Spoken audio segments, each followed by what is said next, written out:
right? Okay. Well, the same reality applies to when someone doesn't like you. If a girl does not want to have sex with you, but she wants to fuck The Rock, there's not a lot you could say about it. Okay? She's not, well, you know, The Rock doesn't love you the way I love you because I love you forever and eternity. And it's not even like the body, it's like the soul. No, it's not going to work. She's thinking of The Rock and his giant Samoan dick just ramming it home. That's what she wants, okay? You got to accept that, and you're going to have to enjoy another aspect of life other than having sex with this one person who's now having sex with The Rock. Or be happy for her. Be like, man, that's fucking awesome. That's not going to happen. Let's be real. You know, just... Exactly. Look at that photo. Is that when he's holding one of the, he slings those fucking Bigfoots, bro. Those primal bells that we have.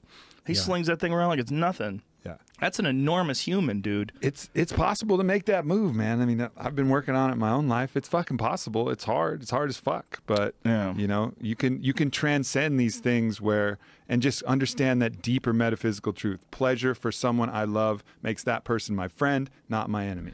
Of course. In theory, I believe you, but for the sake of humor, I'm going to keep talking shit about The Rock banging your sister. There he is. He's got a gorilla there. Can't believe he uses 2 hands. What a bitch. I threw that around with 1. Yeah, The Rock. That's a strong human, man. And you know what? Not just strong, like physically, but strong, like his personality. Yeah. The way he projects himself. Like, he's a perfect example of someone who projects like this very positive vibe, man.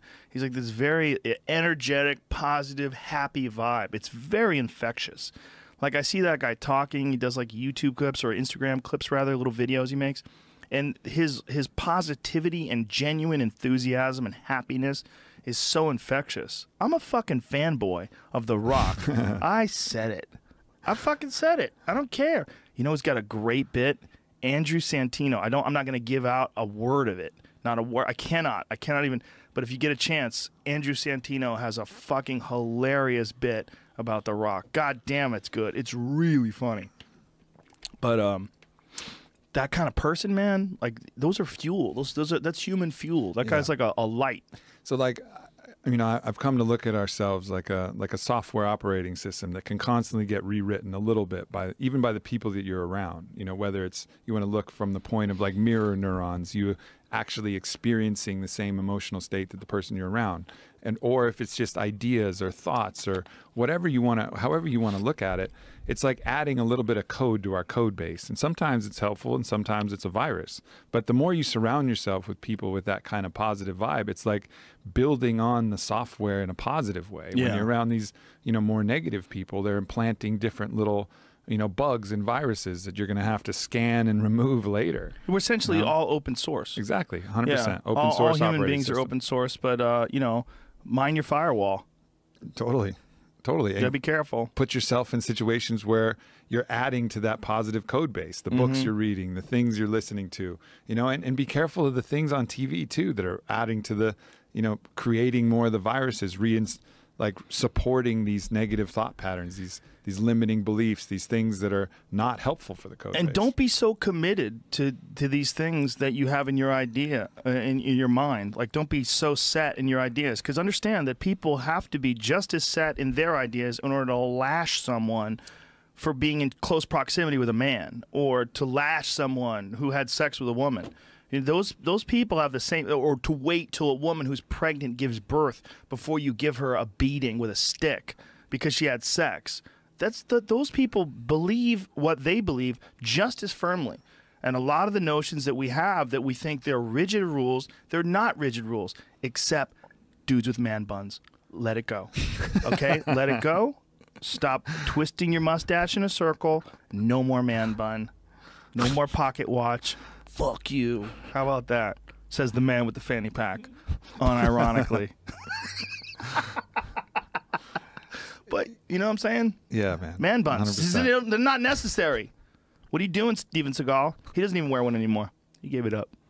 I got some man bun friends. They're going to be disappointed. I know they are. They're trying hard. They're trying hard to wear that vest. Yeah. And those weird shoes with the wooden soles.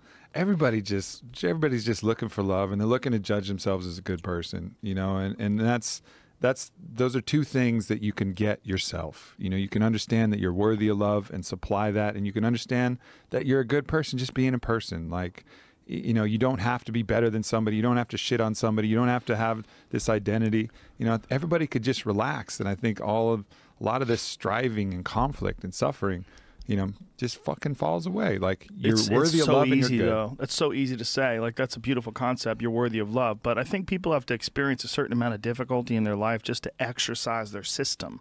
I think our system is put in place to have a certain amount of obstacles to overcome. And when we don't have any, or when it's like really simple stuff that's fucking boring, you know, I think people have real problems with that. I think we have real problems with our minds, real problems physically with our entire unit.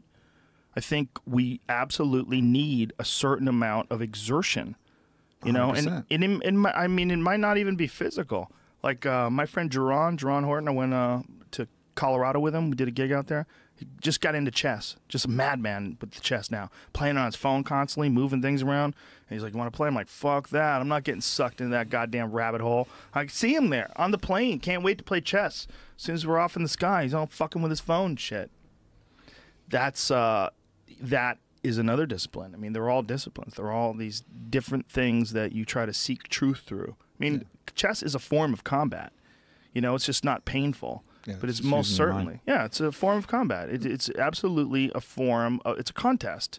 Yeah. You know, if you treated it as a war, I mean, that is essentially what you're doing. Like, you're breaking it down to a very innocuous, very safe, but very obvious what's going on. I'm testing my intellect against your intellect, and we're going to do so through a very established series of movements that these things are allowed to participate in.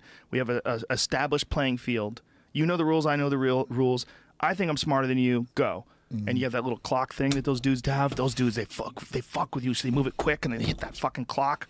And you want to move it quick too. You want to say, "Fuck you, bitch." I know that. Click, clack, click, clack, click, clack, click, clack, and you see them giving up pieces and moving fast. That's some mental war. They're playing a mental, some sort of a strategic conquest game. Yeah, and that's that's one of, like you said, that discipline. There's so many ways up the mountain, but you need a mountain. You need something. You need a mountain. I mean, it's not mutually exclusive to, you know, the self-love aspect. You can still find your mountain, you know, without thinking you're a piece of shit when you stumble, because everybody fucking stumbles. It doesn't mean you're a piece of shit. It doesn't mean that you should hate yourself. It doesn't mean that you should isolate yourself from the love of the world because you feel you're not worthy of it and just create these negative patterns. Like, yes, go out, fucking find your mountain. But when you stumble, like everybody fucking does, understand that that's just life. Like, we're all going to stumble. You just get up and keep going.